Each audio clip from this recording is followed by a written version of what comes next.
So after the past week, I have decided you were right.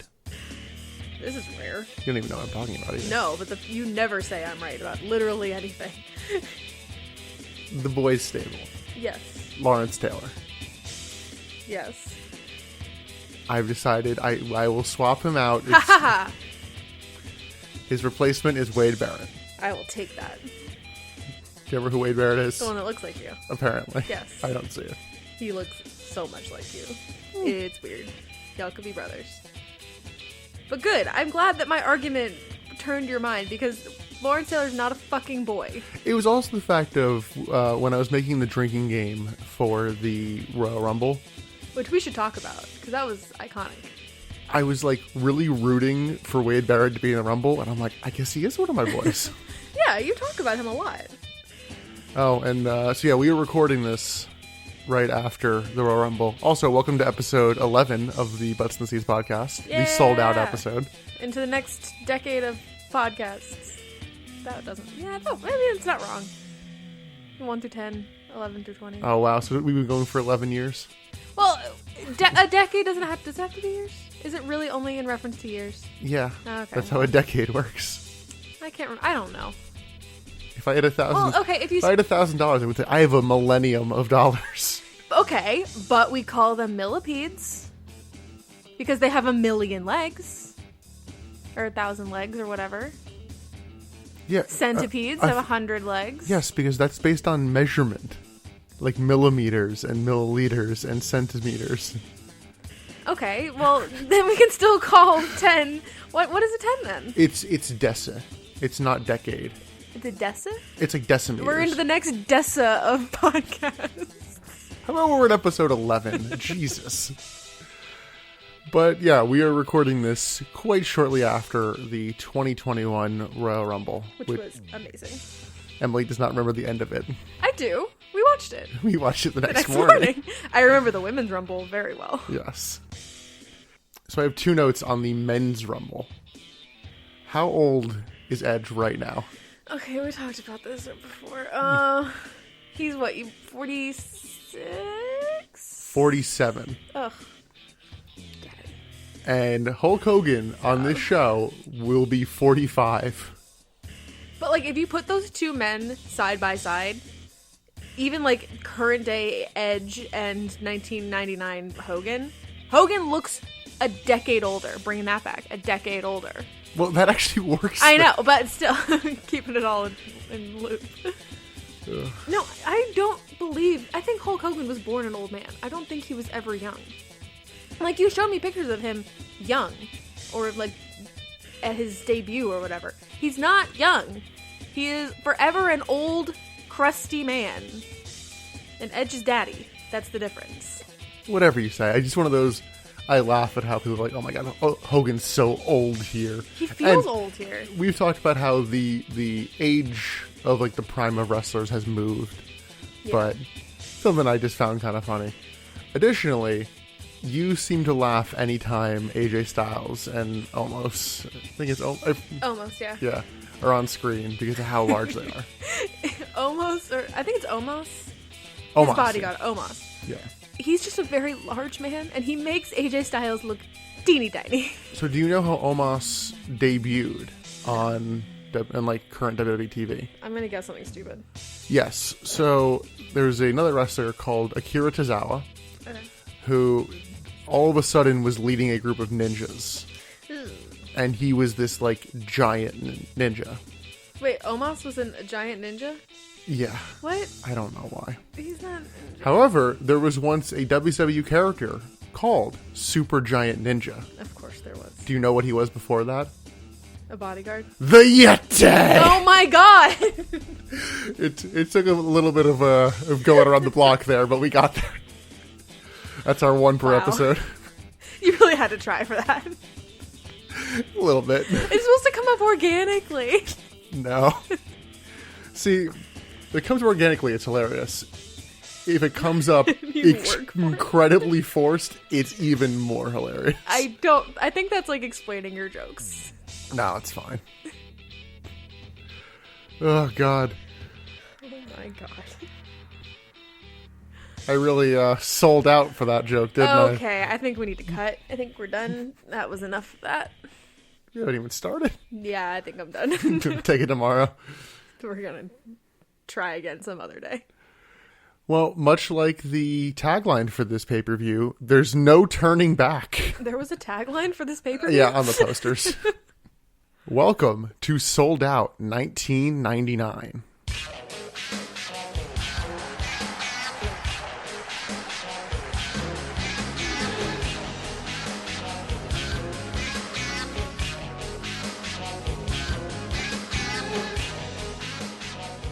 I assume you're going to play like a theme or something here. Yeah, I don't even remember if there was a theme for this, so I will probably just play the NW.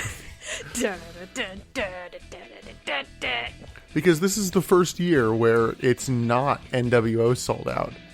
I mean, it's not on paper, but I would also like to point out, in our build-up to this, whenever we talked about sold out, whether it be on this podcast or in the show, or like when we're watching the show, or just you and me together, not on mic, I thought it was SOLD space OUT. Sold out, as in like we are sold out of tickets. Yeah, it's such a big show that we are sold out. To my surprise, when we began this watch session, it's SOULED out. Yeah, why? Huh?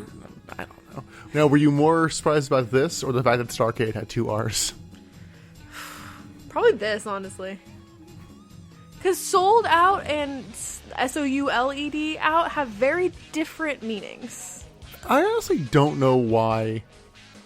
Like, in kayfabe, why did the NWO name their pay-per-view Sold Out? That's what I was hoping to get like an explanation of. Do you not have one? Nope. No, Sorry. well, yeah, because like there's a difference between sold out and sold out, but there's not a difference between Starrcade and Star Arcade. Like, they're the same thing. It's just someone being dumb. Star Reginald Cade. Star Arcade. It's like Chuck E. Cheese. Star Herbert Walker Cade. So Sold Out, January 17th, 1999, from Charleston, West Virginia, with an attendance of 10,833. Now, we've been doing this. We'll see how Emily does. One of these days I'll go back and look and see how far off you've been on all these. How many pay-per-view buys did Sold Out get? Now, I'll give you some reference points. Please. Last month, Starrcade did 460,000 buys. World War III before that did 250,000. Oh. Sold Out last year did 380,000. I'm gonna like cut the difference and say like 315,000. Oh, was I close? 330,000. I was gonna say 20 and I went down to 15. Oh, that would have been closer. Yes, they will likely be on the decline going forward. Although next month's Super Brawl, I peaked skyrockets, and I'm like, what? I'm interested to see what they book for it. Yeah, we will have to see going forward, but I think so it's not the Nitro after this, but it's the Nitro after that is like the last time they ever hit a 5 when they're going head-to-head with Raw. There'll be a couple times where Raw goes on later. I think they get like a 5-7 once, and even after that, I'm not even sure. I've kind of been peeking at the ratings, and I'm trying to not spoil too much for myself about how shit everything's going to go. I mean, we've read the fall of WCW, so like we already know how shit everything's going to become. Yeah, but I feel like you don't remember bits of that. Or we were large listening bits to of it on audio while I was like working from home. Like we just had it on the computer. We found like a download of it. But yeah, like I did zone out every once in a while. Yeah, and we have plenty of time until Russo comes back, and we have to examine in real time whether or not the ratings bump up like he claims they do. I'm doubting it. Which, fun fact, recently in the timeline, Hulk Hogan was saying that ratings were now rebounding and house shows rebounding. He went on some radio show and they're like, why are you back? Why aren't you running for president anymore? And he's like, well, you know, WCW wasn't making money, brother, so I decided to come back and put money in everyone's pockets. And apparently, since he's been back, business has actually been down. Well, I wonder why. I don't know if it was in that interview or not, but apparently Hulk Hogan is trying to bring someone back onto TV. Oh, God. Who? I wonder if you can guess it. They are currently in WCW. They're just off TV right now. Macho Man? No, Macho is currently injured, but he'll be back eventually. Warrior? You're aiming way too high is the issue. Oh no, then I have no idea. Ed Leslie, a.k.a. How the hell would I have guessed Ed Leslie? Because they're best friends for some reason. I don't know who Ed Leslie is. Brutus the Barber Beefcake, the Butcher, Dizzy Golden, Okay, the he Zodiac. has 700 names and I don't remember Ed Leslie being one. That's his real name. Well, Yes, Hulk Hogan is trying to bring Ed Leslie back. I don't know. You know what? I'm sad he's not, because I'm kind of curious what the fuck gimmick they would have had for him. God, give him a 24th name. Does he have like 23 names? Is that what the joke was? I don't remember. It's not even a joke. It's the Yeah, facts. but his name was like the man with 23 names or 23 gimmicks. I don't know what the number is, but I don't think it's far off from 23. That number's in my head, so that's what I'm going with. He is not on Sold Out.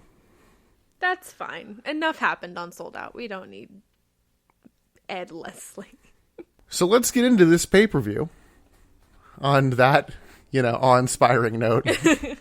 Because we open with a presidential address from Ric Flair. This was weird. Just in like current day and age, like seeing that background, it's like, Yeah, this is weird. It did seem like they were going for like in the overall presentation of the graphics, I'm like, are you going for like a early 90s kind of look in terms of the quality? Because, Ric Flair's all about like tradition. I don't know about that.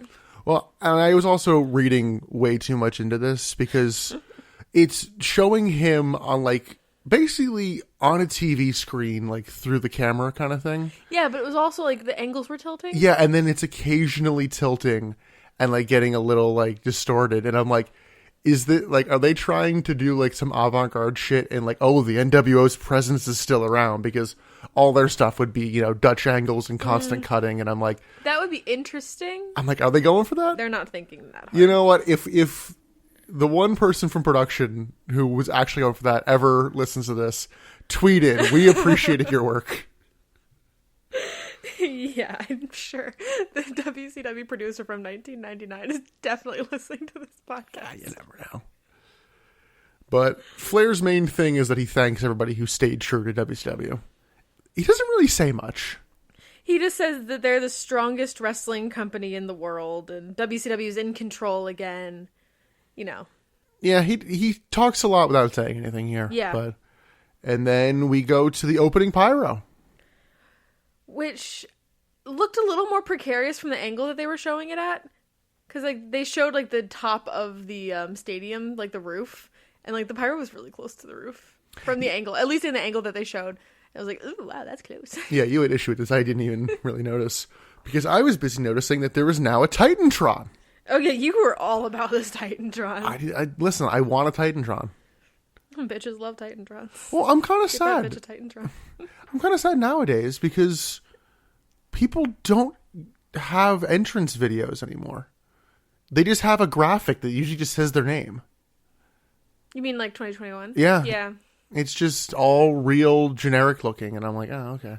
Yeah, it's not really like it's definitely not like DX or Chris Jericho, like what they have. Well, even then, like Edge had a good like entrance video, and like John Cena had, like people had like basically music videos for their introduction. Yeah. And I'll tell you who doesn't have entrance videos yet is WCW, because almost everyone's entrance video is just shots of them in like a black void, and then just, various glamour shots of them, all clearly from the same day. And I'm almost wondering if it was just earlier in the day. Yeah, they set up a black backdrop, got like 2 shots of the person, and the person in editing just put on a whole bunch of different like panning shots of different levels of zoomed in. Yeah. Yeah, that was it. But we'll see what happens to that going forward. Apparently, Kevin Nash backstage is pushing for more kind of backstage sketches and stuff. So we'll see how that impacts stuff going forward. That would be better, because there's really nothing backstage. We have Tony, Mike, and Bobby on commentary. Bobby notes that in the main event, it's the first person to zap their opponent wins. So it's not a traditional ladder match. You have to actually like use the weapon, which I think is a little more on a pole-esque.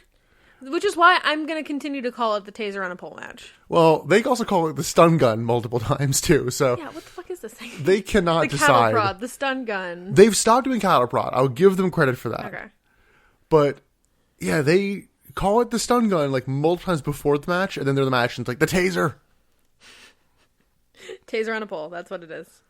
And then Tony clarifies that there's a new stipulation for the Jericho-Saturn match, that it is indeed loser wears the dress. Yeah, so it doesn't matter like who wins. It's still not clear how long they have to wear the dress for. If it's like just for the segment after the match or if it's forever. That doesn't get cleared up. No, and it's also not clear why this changed. No, but when they said this change, I was really set for like, oh, this obviously means Jericho's gonna lose. Yeah, I was kind of expecting that too. I thought it was gonna be like taste your own medicine, backfiring, like. Also because while not as eminently as the Giant, Jericho is also kind of on his way out. Yeah, he doesn't leave until like end of this year, right? He debuts in WWF in September, but he's off TV for like months before he actually leaves, because he's doing house shows. He's just not on TV. Yeah, because I know his thing when he debuts is very like Y2K, Y2J, which is 2000. So I figured it was the end of the year. No, it's a little bit earlier, because they have the countdown to the millennium, and it's like September, and they're like, why is it counting down now? What the hell? But we'll get to that match in a bit. I say a bit, but they say that there are 9 matches tonight. I'm like, what? How the hell did they get to 9? We counted 4. We forgot one kind of obvious one in the grand scheme of things at that point.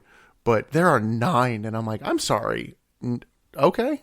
Sure. And they all feel long. They do. Like, WCW went from having, like, really short, quick matches to too long. I'm wondering if watching that Raw also spoiled us of just, like, 3-minute match. True. Commentary then suddenly throws to backstage where Goldberg is holding his knee. And he's like, get out of here, to the cameraman. Yeah, it's like a 10-second maybe jump to the backstage. Yeah. They just like open the door, he's on the ground clutching his knee, he says, get out, and then that's it. Yeah, commentary tries to speculate on what happened, and they're like, maybe he fell. It's like, you don't make him sound tough when you say maybe he fell. Oh, I guess he tripped. We will not see Goldberg until the main event, but commentary just endlessly speculates on what's up with that. And yeah, they keep doing the, maybe he fell. Oh, maybe he fell off a chair. Mm-hmm. It's like, guys. No, he didn't fucking fall. He is like a world-class athlete. The man knows how to balance.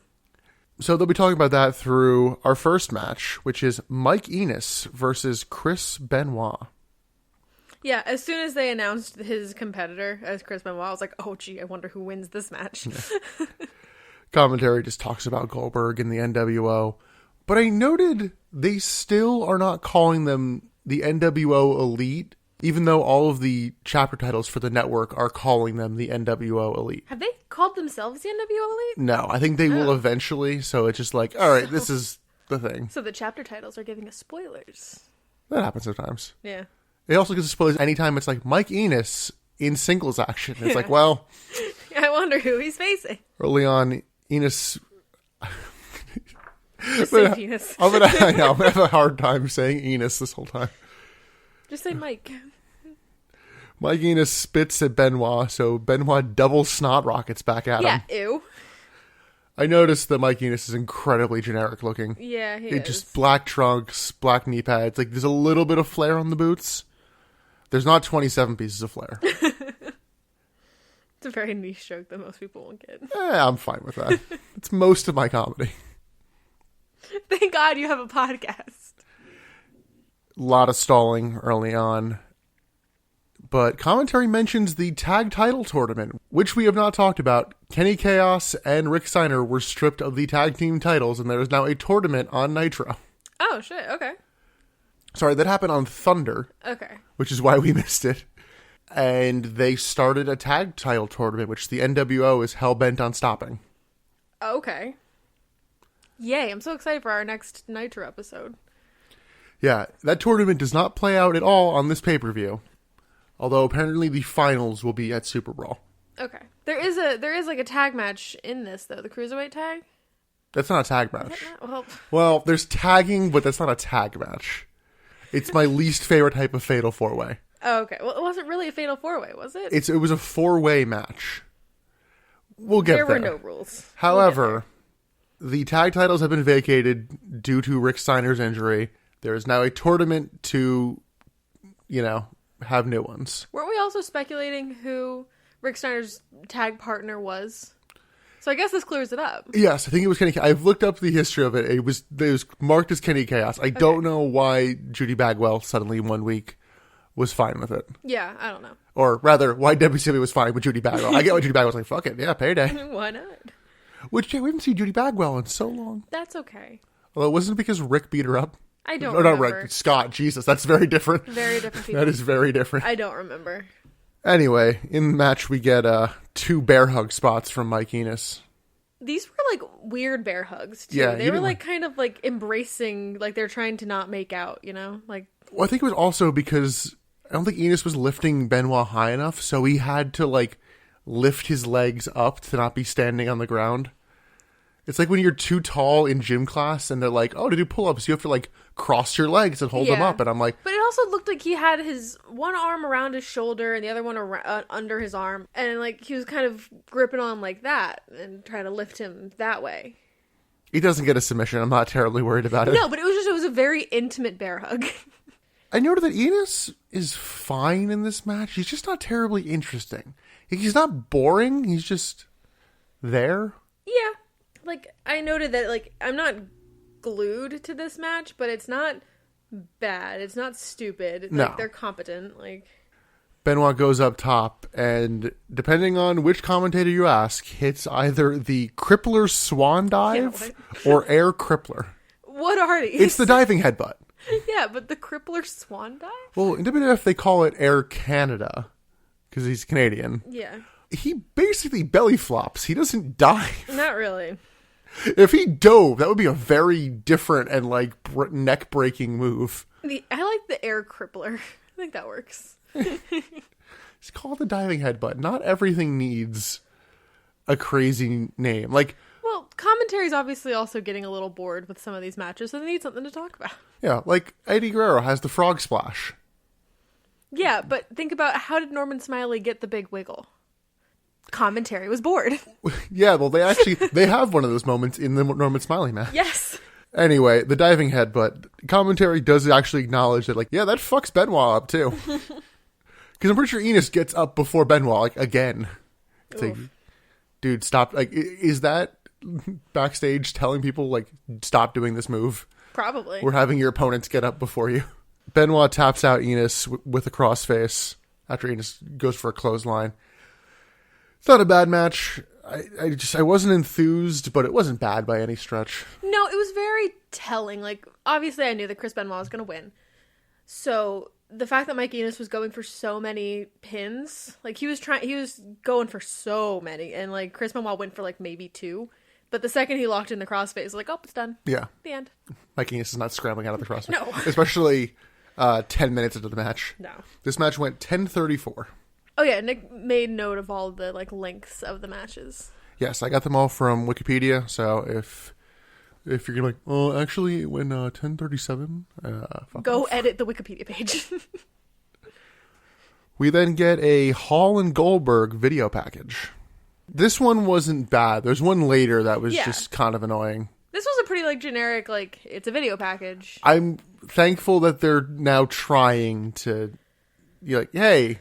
I hope it continues. Yeah, here's what happened. Next up, match number 2, we get Norman Smiley versus Chavo Guerrero Jr. This match starts off so fucked up. What do you mean? Because Norman Smiley comes down the ramp a la Paul Bearer with a fucking urn in his hand full of the ashes of Pepe. I busted out laughing when I saw it. It was so fucked up. I thought it was hilarious. It was funny. But, like, it's just, Jesus. So the bell rings as Norman is getting out of the ring and he stalls for a little bit. And they're talking about the, horrific scene from Nitro of him going in the wood chipper, the shredder. And I think it's Tony has the line, Who would have known that would have been Pepe's last birthday party? Birthday party. Oh no, Pepe. It's like almost sad, but then it's the horse on a stick. Like, it's not sad. I did note that Chavo had some pretty good fire throughout this match. He did. I noted that too. And early in this match, and Yes. then it died off a little bit. But him having that fire made for some really good energy at the beginning of it, like between the both of them. Like, they were both moving. Chavo was on fire. Like, I really liked it. Yeah, I was like, oh, all right. I was into This it. this shouldn't go long. This should be, like a blood feud, like fucking blood feud over a Yes. shredded toy horse.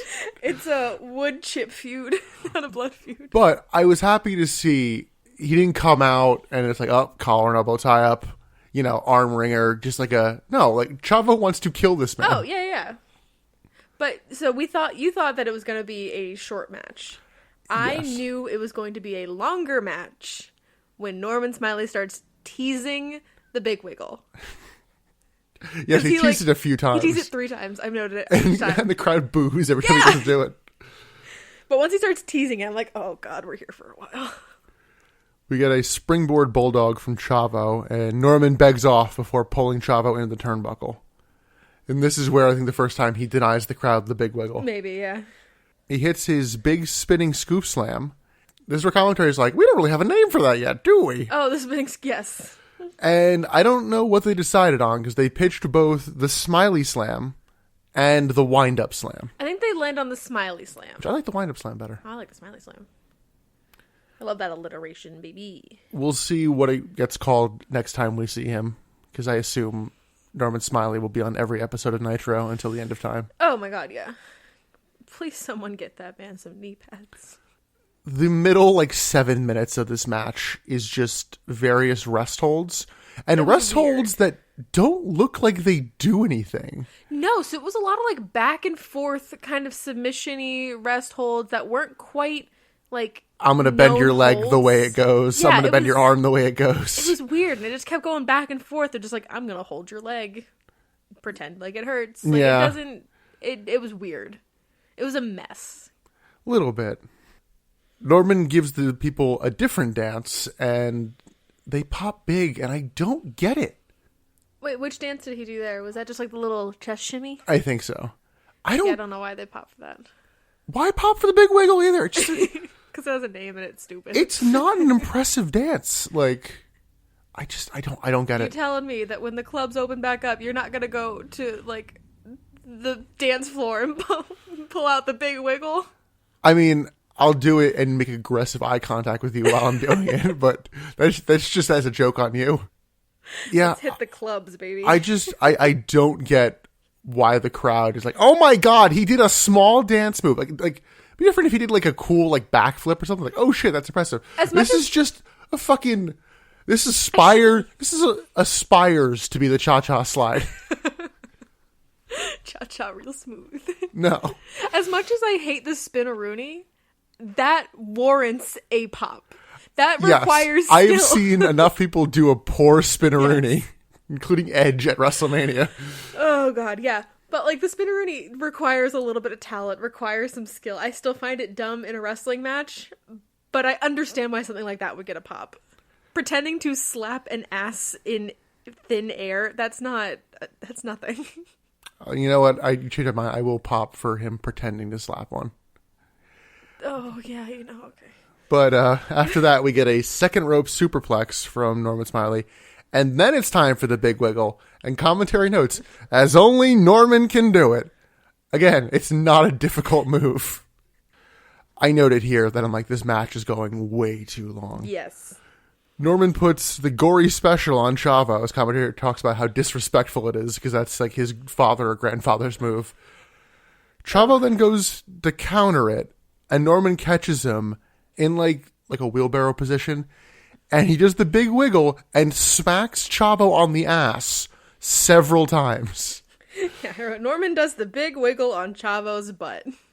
That's just an oddly homosexual sentence. Yeah, I think you noted this match was fairly intimate as well. No, you did, because you noted that in those back and forth rest holds, Norman Smiley feels a little naked, because you're just very aware of his penis in Chavo's face. Yeah. He feels more naked. This feels more intimate. Yeah, we noted like the lack of knee pads. Just a lot of skin, and it's just like it felt like Norman's dick was very consistently in Chavo's face. Yeah. Which like is not out of the norm for wrestling. Yeah, like look at But it's any just power aware. bomb, and it's like, yeah. We're just aware of it. Like, powerbomb, he's only there for a brief bit before you drop him. Here, it was like prolonged holds of just like rubbing your dick on somebody. It was weird, yeah.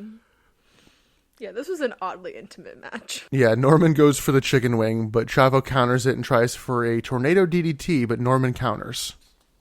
Norman goes for the urn, but when Chavo grabs him, Norman swings some sawdust into Chavo's eyes, and then he locks in the chicken wing and Chavo taps out. Can you imagine how much that hurts to get sawdust in your eyes? Yeah, it probably sucks. Ugh. So Norman gets the win, but I guess leaves the urn behind for Chavo just to take home. Which was kind of considerate. No. Listen, you know what? Actually, I'm happy because that probably means this feud is over. Because if he kept the urn, we would have got this match at Super Raw. Well, we probably still will. No, Norman's finally faced somebody else randomly after facing them for every week on the build to Super Raw. Good. This was long. This was boring. Yeah. This, like, honestly, this could have gone 5 minutes and I would have enjoyed it. Yeah, same. Of just, you know, Chavo trying to basically kill Norman. Norman finally gets the upper hand with the sawdust and then locks the chicken wing. Like, Norman could have done literally one move in this match and would have been like, okay, let's do that. Also, that stops him from doing the big wiggle and getting a pop for doing that because, once again, he's a heel and shouldn't be like pandering to the crowd. You're more bent on that than I am. Yes, I stan a heel face dynamic. Do not say the word stan on this podcast. I stan. No. We then get a WCW.com interview with Conan. And Conan cuts a good brief promo kind of being like, listen, I just want to, like, who made the call to kick me out? Like, what the fuck, guys? Yeah, and like he's like, Wolfpack is forever. Why am I suddenly out of the NWO? I was in. Why am I now out? Like, it's a good point. I understand. He says, like, why did they just abandon me or something like that? Yeah. He also wants to know, like, who made the call. Yeah. Kind of thing. So he'll be in action a little bit later tonight. I forget if they actually note that or not. I don't think they do. Because that was not an announced match beforehand. Speaking of unannounced matches, we get Fit Finlay versus Van Hammer. Now, in my research, I found this match was not supposed to be Finlay versus Van Hammer. Really? So, you know, you can kind of understand Why it was bad? well, like, you know, why it was unannounced. What was it supposed to be? Oh, Finlay versus Mongo. Oh, where's Mongo? Mongo had personal issues. However, you're completely looking over the fact that Mongo versus Finlay also was not billed to at all during this. Fair. Thanks for stepping on that joke. Sorry. I forget that Mongo's a person a lot of the time. Yeah, it was supposed to be Finlay versus Mongo. Mongo no-show because he's been having a lot of personal issues, apparently. Sure. I mean, I feel like any Finlay match would have been like, oh, why is this happening? Because what has Finlay been doing on TV? Well, I noted that, where I'm like, you have 6 hours a week of television. Just do loose builds to pay-per-view matches. Like, listen, Norman Smiley versus Chavo Guerrero was a stupid build, but I understood why they were fighting on pay-per-view. Yeah, that makes sense. Like, a little storytelling goes a long way. like, I shouldn't need shitty exhibition matches on events I pay for. True, yeah. And we have an example later of a unannounced match that still absolutely works. This is just absolutely nothing. I did note, though, that I'm like, man, Van Hammer has not aged well, and I have no idea how old he is. I looked up. He was 39. In this match, he was 39. Ugh. Also, don't think we've seen Van Hammer in like 2 months. I didn't know who he was. Yeah, we like briefly saw him face Barry Windham for like 2 minutes. Or like not even, I think maybe even less than that because Flair then ran in and interfered and low blowed Barry Windham like 6 times. Yeah. I forget if that was Nitro or pay-per-view. That might have been like World War III or something. I do not remember. My wrestling memory is perfect for what they want wrestling TV to be. Yes. Because I don't remember shit. I had to trim out you having no clue who J.J. Dillon was, who I managed to remind you who he was by doing you can't do that to a man in glasses. The man's wearing glasses. It's funny. But like he was a fixture of like the weekly TV, and you're like, who is he? I'm telling you, I have the perfect brain for wrestling TV. I forget what they want me to forget. Yeah, Except for Mark Henry and Mae Young giving birth to a hand. I will never forget that. I will never forget that. I don't care if he comes out at WrestleMania and is like, oh my god, that's the world's strongest man. He's amazing. No, you gave birth to a hand. We're not going to play this game. He didn't give birth to a hand. He was there. He sired the hand. He sired a hand into an 80-year-old woman. I will never forget that. So commentary is putting Finlay over in this match, like it's a squash match, and it is and it's not. I honestly wondered, I'm like, if we just didn't acknowledge this match in the podcast and just skip right over it, who would have noticed? You know? I really wonder. I just don't know who's out there like, oh, I love Van Hammer, and this is my favorite match of his with Fit Finlay. It's amazing. I can't wait to hear them talk about this. Like, if you're out there, please let me know, because I would love to talk to you. But why? Well, Finlay wins with a tombstone in 7:54. Yeah, that's 7 minutes and 54 seconds of both of us zoning out, because I don't think either of us were really paying that close attention to this match. No, I didn't feel the need to. I didn't either. I paid more attention in this match than there was build. Yes. So, I did my job. Yeah, stop having these matches on pay-per-view, please. Like, it'd be different if it was some sort of exhibition from like a different company. Like I'd be looking at some like early mid-90s WCW and it's like, we have this, they worded it a terrible way. It's like this tag team ladies match. Hey ladies. From like Japanese wrestlers. Oh, cool. And it's like, okay, this is from a different company, but just like a little spotlight match. All my ladies. That's what it is. Give me spotlight matches. Don't give me exhibition matches. That's fair. I mean, it is also 1999, so we have to acknowledge that people cannot pause, and there aren't really commercial breaks in a pay-per-view, so maybe this was like a potty break match. This is the match where you go take a pee break, and you get a new snack. Maybe. It's possible this was meant to be a break match, but then again, we're not that far into the show. No, we're not. It's a third match. Yeah, you're right. I'm just trying to justify this somehow. We then get a Flairs versus Hennig and Wyndham video package, which lasts about 30 seconds. Doesn't really do a whole lot. No, I didn't even take a note of it because I forgot that it happened. Match number 4 is the one that we should have known was going to be on this. Because we actually talked about how it's probably going to be on pay-per-view, which is Wrath versus Bam Bam Bigelow. Bam Bam Bigelow still with the worst gear in WCW. I mean, that's his gear throughout his entire career. It's terrible. I didn't mind it as much here. No, just I hate it overall. Like, I just think it's a terrible look. There's versions that are worse, but I don't mind this one. He's wearing the black here. Honestly, Bam... He's still wearing the flames. Well, I mean, yeah, the flames on the side. Sometimes it's like all flames. Sometimes it's like purple and flames. Okay. Still no music for him either. Which is annoying. Commentary does try during the match to give this a story. But it's a very, like, nothing story. Because when they first come out, commentary mentions, like, these two met a few weeks ago and nothing was settled. But if you think about back on, like, why they met a few weeks ago, it was literally just because Wrath wanted to fight someone. They didn't have a brawl. It was just Bam Bam Bigelow open was challenge. Available. Yeah. There wasn't a fight. There was no, like, reason. They were just there. Yeah, like when they say like nothing was settled, I'm like, what? I mean, like there's a way to tell this story better than how to tell you, because like it's an open challenge. Bam Bam comes out, and they want to see who's the best. Sure. I think it's also the fact that their brawl to the back wasn't heated, so it doesn't feel warranted. Because if that had been a hot brawl to the back, would have been like, oh shit, we need to find out who's better. Yeah, maybe. This is just like, all right, let's see if they do a finish this time. Yeah. Yeah. In that case, if it's like nothing was settled, and the fact that there was not a finish in the last one, like sure. But there's not really, like, a reasoning. One point, Bobby Heenan notes, what's going to happen here between the meltdown and the fireball? I'm like, okay. Some clever wordplay. Wait, which is which? Well, the meltdown is Wrath's finisher. Oh, and I didn't know that. Bam Bam Bigelow has It's the all head fire. tattoo of fire. Oh. I don't think I ever realized it was a fire tattoo. Yeah, it's meant to be. It's real faded here. Earlier in his career, it's a little less, and I wonder if he suffers an injury, does he go get that touched up because he'll be out for a little while. I don't know how painful it is to get a head tattoo. I imagine pretty painful. Yeah, you also need to really be committed to staying bald. Tony Schiavone notes that Flair is responsible for fully bringing in Bam Bam Bigelow into WCW.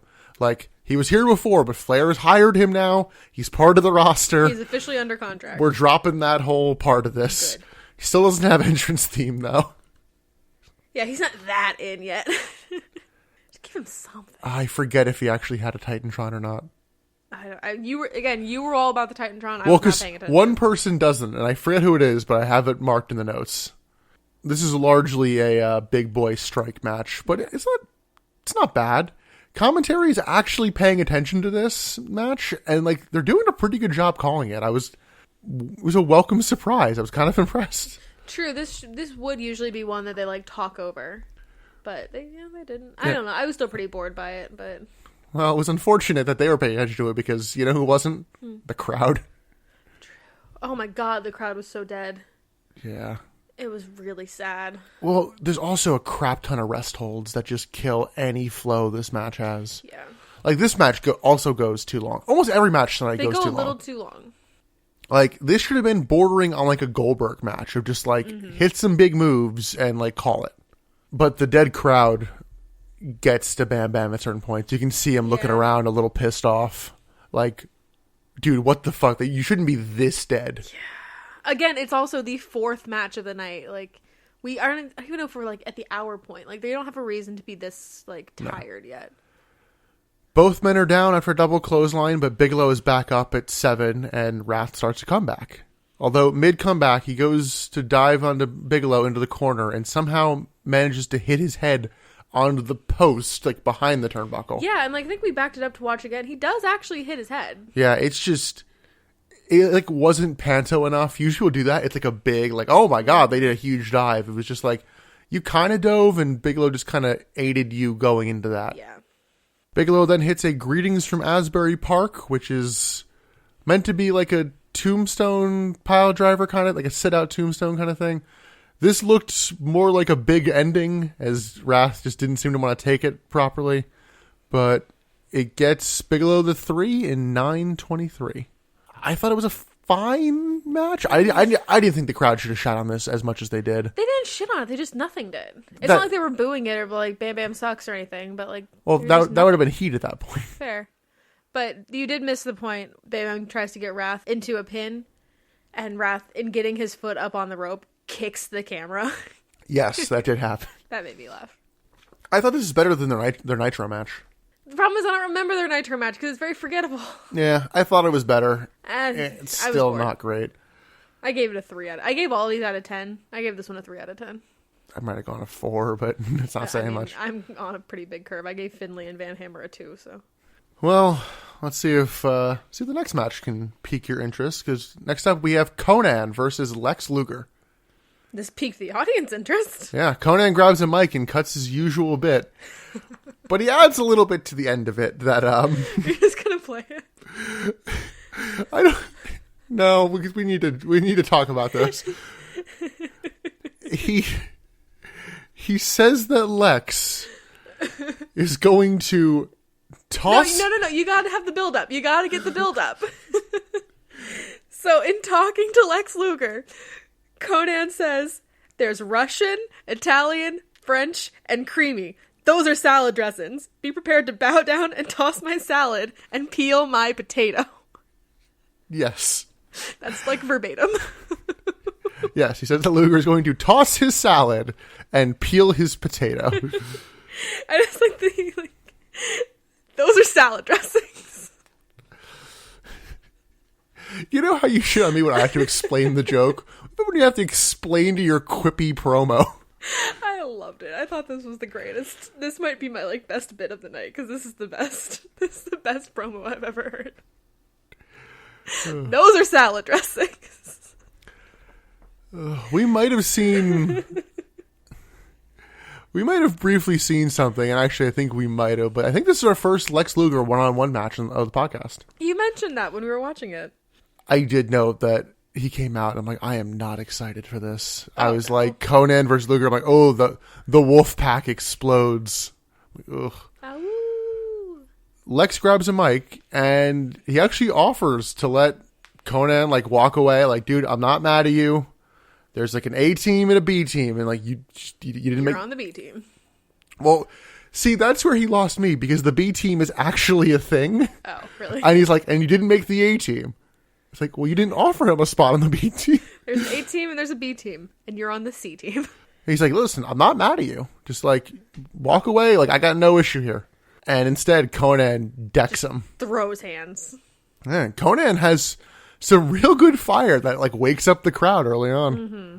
For as dead as they were after the Wrath and Bam Bam Bigelow match, they really woke up. Yeah, Luger goes to leave, but Conan brings him back. And then we get them. It's 1999, and Lex Luger is still making noises every time he sells. And I know to hear them, like, this is an example of an unannounced match that I'm fine with, because there was story going in. I'm like, you know what? This makes sense to be on pay-per-view. Yeah, this one was good. Luger counters a dropkick and works over Conan's back. Apparently, like, Conan actually, like, fucked up his back a little bit during this match. Oh, really? Yeah, I found that out. Oh, shit. Conan starts his comeback and hits a rolling clothesline. He then starts to move real slow. So I'm guessing that's the... Yeah, I think that's when he tweaked it. Yeah, I'm not sure that's when he tweaked it, but I think doing the roll aggravated it. Because Miss Elizabeth then comes out with something very clearly behind her back. Oh, yeah, she like comes out with both her hands behind her back, just like... I don't really know why. Down. She comes... So this is what I was trying to say, like... When we were watching this, I think I mentioned to you, I'm like, this seems like a weird interference. Like, not that it was Miss Elizabeth, but she just came down really quickly, did her thing, and very quickly left. It felt very rushed. It was so short. I just found it weird. Yeah, it was strange, because Conan has Luger in the Tequila Sunrise, which this was not that move. No, I was This was like a single leg Boston Crab. They mentioned, like, oh, they got him in the Tequila Sunrise. Like, okay, if you say so. Again, I'm guessing his back is injured, and so he's like, I'll do what I can. Liz then sprays something in Conan's eyes. They say it's spray paint, but, like, it feels like there should be more paint if it was that. It's like mace or spray paint or something. So, commentary does actually mention, like, it was supposed to be spray paint, but she's like, oh, she didn't shake it up, so he just got all the alcohol at the top. Okay. That was the commentary explanation. Luger then gets Conan in the torture rack and wins in 9:31. I thought this match was pretty good. Really? I was fun. I was dreading this match, and I ended up enjoying it. I thought it was alright. I don't know. They told a good story. They both worked fairly well. Lex, working over the back to set up for the torture rack makes sense. Okay. I was pleasantly surprised. You seem underwhelmed. I really was. I didn't really, like, it was good, but I just kept losing my interest. I am making a very, like, valiant effort to pay attention to these matches and, like, not be on my phone and not even, like, think about, like, not let my mind wander when we watch these, because I do recognize that I have a problem with that when we watch TV. But when I notice myself doing it, I make note of it in the notes, because I'm like, this isn't holding my attention enough to keep my mind from doing that. Like, I liked the match. Like, I paid more attention to it than, like, the Finlay match. But, it was fine. Yeah. I also wonder how much of it is the fact that you very understandably don't care about Lex Luger. I mean, yeah. I don't really care about Conan either. Yeah. Although, I guess Conan's kind of a face now, so we'll, The face and heel mean very little to me. The lines are so blurred, and I have a hard time as it is trying to decipher who's a face, who's a heel. I just ignore it at this point. It doesn't matter to me. You know what they fucking should have done? So yeah, they broke up the LWO on Nitro. Conan got kicked out of the NWO. Just have him go take Eddie's spot. In the LWO? Yeah. I don't know. I think that would have been interesting. Yeah. Like, put him in the LWO as the head like Eddie was? Yeah. No, I don't think so. I think it'd give them a new dynamic too, so. But then it would just turn the LWO into the NWO. Not necessarily. I don't know. Well, we'll have to see in general what happens with that storyline. Next up, we have our dress match. Ugh. Perry Saturn versus Chris Jericho. I have a lot to say about the ending of this match. Well, Saturn does not come out with his chainmail vest this time. Thank God. He's changing up his uniform, I hope. But he does come out with a bandana with, like, the ties in the front. So it just kind of looks lame looking. It's still not a good look. Perry doesn't know how to dress himself. Jericho comes out and tears up a pro Jericho sign. I did like his shiny jacket, though. So, as, like, a fan in the crowd, would you be, like, really into the fact that Jericho took your sign and ripped it up, or would you be pissed? I think I'd be into it just because Jericho's a heel. Okay. I think I'd be kind of pissed. I'd be like, oh, I worked on that. Yeah, I mean... Oh, now I have nothing to hold up during this match. Okay. Yeah, but the whole reason to bring a sign is that the wrestler sees it and it gets shown on television. I mean, yes. So this is like the most featured your sign can be. I thought it was interesting that he tore up a pro Jericho sign. Yeah, I didn't really get that. But yes, I liked his sparkly jacket. It is not that sparkly jacket from WWE in like 13 years from this point. But wow. It's a good look, though. I do like it. I can't wait for some referee screwiness in this match. Because guess what? It's that fucking ref. Because, I mean, one, of course, Of course it would it be. is. I don't know. I would have had it been a ref bump, and then you have that ref come down. Because immediately, he's the ref. You know, it's like, well, I'm now just waiting for the fucked finish. Yeah, that's fair. But, I don't know. The end of the finish didn't seem so fucked. Oh, okay. We'll talk about that when we get there. It wasn't super blatant fucky. It's a very slow start for these two. Mike today on commentary does remind the audience that it's like, yep, it's loser wears, not just Saturn has to wear it if he loses. Saturn hits a scoop slam, followed by a springboard leg drop. Then Ralphus pulls the dress out and like shows the crowd how fucking large this dress is. There's also either like a scarf or a belt to go with it. I'm pretty sure it's like a waist cinch belt. We get a triangle dropkick from Jericho into the barricade, followed by a diving vault to the outside. Cocky pin by Jericho gets countered, but Jericho gets back on offense fairly quickly. Most of this is Jericho on offense. Like Saturn's really barely on the offensive here. He really didn't do much. Jericho goes for the lion salt, but Saturn counters and follows up with a T-bone suplex. We get an odd butterfly suplex from Jericho. It looks like it was supposed to get countered, but then wasn't. Like he didn't get him like high enough up. It was like, oh, like usually like Saturn would grab his arm and you like roll through as Jericho, but just kind of looked weird. We get a top rope splash from Saturn, which is pretty nice looking. I feel like we don't see Saturn on the top rope a lot. Am I wrong? In WWE, he does a diving elbow a bit, but like, I kind of respect anybody who's doing that diving splash because that kind of sucks to do. Knocks the wind out of you a bit. I mean, you're basically belly flopping. Yeah. Jericho kicks out of the splash. He goes for the. I wrote the walls, but it is the lion tamer. It's the lion tamer now. It is not the walls. But Saturn counters. He gets Jericho in a small package, but the ref kind of looks at it and then bumps into it, which reverses it. So Jericho then has Saturn pinned, and he fast counts Saturn. Okay, see, like, that's what I didn't notice the bump, first of all. I did not see that, so it wasn't so blatant that I could, like, very obviously be like, oh, that was ref interference. And, like, I didn't think the count was that fast. Like, it was quick, but it wasn't, like, you know. So we just picked it a replay. Are you doubling down? Yeah, I kind of stand by. Yeah, I just think, like, they say, like, oh, he bumped him, and I'm like, ref's hand is clearly on, like, the foot and, like, pulls him. It doesn't look like he's pulling. It just looks like he kind of placed his hand. You might have to agree to disagree. Yeah. I think that it was incredibly blatant looking. I think I'm just used to, like, overselling of a ref interference, I guess. I'm wondering if also the fact that you don't see the ref on camera because he's just obstructed by the actual pin makes it look a little better to you. Maybe. Or I guess worse, because it's meant to be a fucked finish, so I don't know whether...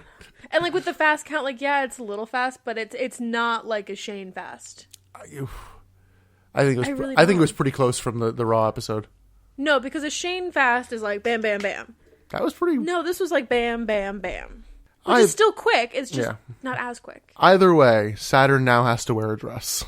And the dress that they have, of all the women's clothing that they could have chosen for this spot, they chose, like, the least feminine dress that you could have picked. It's just, like, it's a leopard print, shapeless, short sleeve, high collar, kind of like a muumuu dress. Yeah, like, it almost looks like poncho-esque. It is.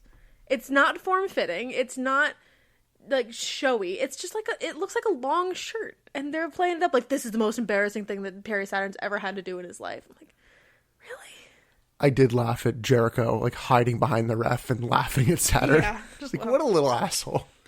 Yeah, and when Perry Saturn tries to get when he takes the dress from Ralphus, this man does not know how dresses work. Well, I think the ref hands it to him because the ref is, like, basically laughing in his face. No, Perry does not know how a dress works. No. So for our listeners who also may not know how dresses work, you wear them. a little more complicated than that. Slightly. Okay, so most dresses, if they're not like cotton dresses, they have a lining on the inside. Sometimes it's sewn in, most of the time it's not. It's like connected by 1 or 2 points on the dress. It's just called like an inner lining. So Perry, I don't think that this dress was given to Perry Saturn inside out. But somehow No, it was not. In the process of Perry Saturn trying to put this dress on, he turns it inside out, flips it right side in, turns it inside out again, jumbles it up into a ball, cannot figure out what the fuck is happening with this garment. I'm like, dude, it is a shift dress. It is not that hard. Well, the ref also has a hard time because the ref tries to zip him up and it gets, like, stuck. Yeah, because it wouldn't have been hard to zip up if Barry didn't pull it into, like, a whole ball and turn it inside out, outside in. Like, the fucking lining probably got stuck in the zipper because Barry was fucking with it so much. Yeah, that makes sense. But I wrote that I bet this is going to be reversed on Nitro. What do you think? Probably. If, like, I just want to know how long he has to wear the fucking dress for. Is he going to come out on Nitro in the dress? I assume so. Because in the initial stipulation for this dress match, Jericho says, if I beat you, you have to wear this dress for the rest of your WCW career. I thought it was just rest of career, not even WCW rest career. Of his career, yeah. But that was the original stipulation, and it has only been said that one time, so I don't know if that still stands. We'll see what is said on Nitro. I imagine this will come up because, you know, Ric Flair is a face president, commissioner, whatever. I guess he's president? Yeah. Hence the presidential conference at the beginning. Fair. So he shouldn't let this stand. Why not? Because of the screwy finish. I know you don't think it was all that screwy. It was designed to be a screwy finish. Okay, well, they just didn't do it well then. I thought they did, but I also thought this match was disappointing. All of these have been for Jericho and Saturn. I've even lowered my expectations at this point. I'm just like, Saturn, I feel like he had like 4 moves in this match. Like, he didn't do much. I don't think he's a good wrestler. I think he's really bad. And I thought he was bad on WWF. I was giving him the benefit of the doubt because he was given really shitty stories. And then he was made into an idiot. But even watching him now, I just think he's a bad wrestler. I don't think he's bad. I just don't think he's particularly good at this point. When does he become good? I mean, I don't know. But yeah, exactly. He's just bad. We'll see. But I'm saying, like, you know, him or Van Hammer, I'll take Perry Saturn. I mean, you say at this point, you say we'll see, but like we watched basically his whole run on WWF, and that's not far off from where we are now in the WCW timeline. Well, actually, Jesus, I just realized we are exactly 1 year from them leaving. They leave after Sold Out 2000. Shit. Oh yeah, because they go like from one right to the other, right? They don't really have a TV break. Yes, we will talk about that when we get there, but there is a hilarious, relatively, reason why. Here's the real question for you. Who do you think is a better promo? Perry Saturn or David Flair? Perry Saturn has a personality, so... Does he? Compared? Then again, yeah, I mean, we did see Saturn on Nitro cutting a promo, and we were like, ooh, he's not good. But no, he's bad, but he's better than David Flair. Because next up, we get a WCW.com interview with David Flair. Yes, David, give us nothing. Yeah, give me plywood. Give me flatline. He didn't do terrible here, but... No, he did. Here, I'm like... he was very meh, but...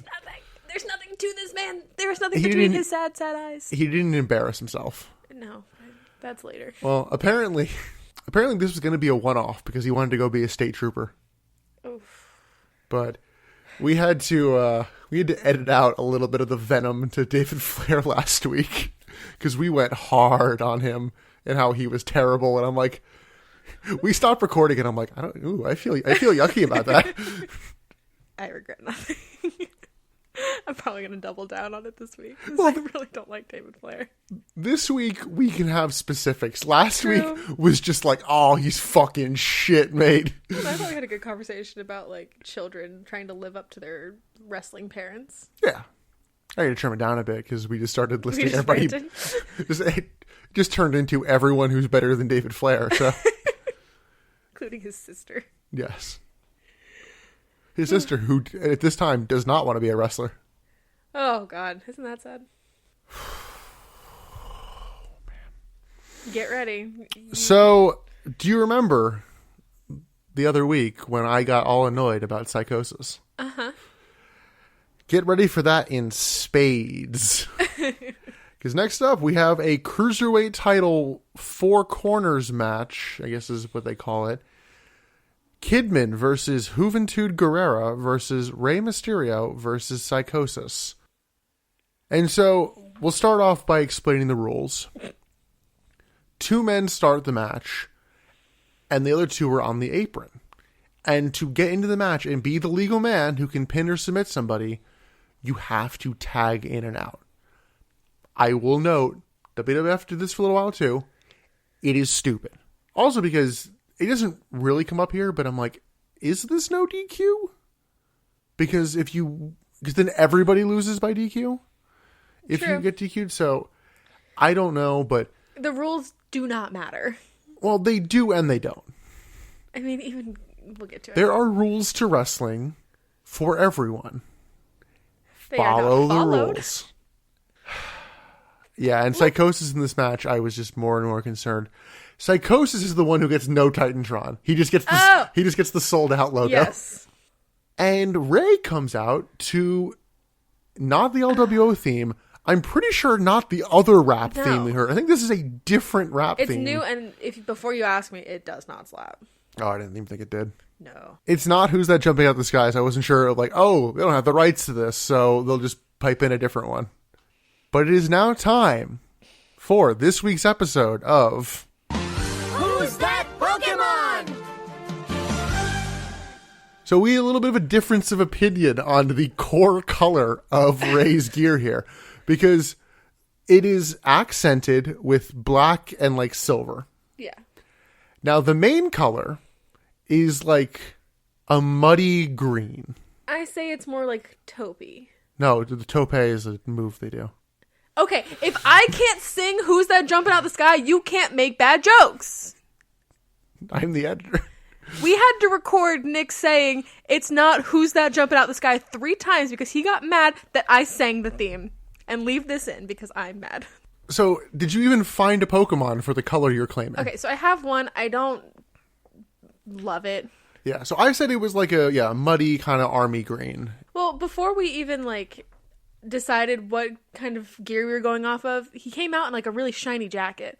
So I was like, oh, whatever Pokemon he's gonna be shiny.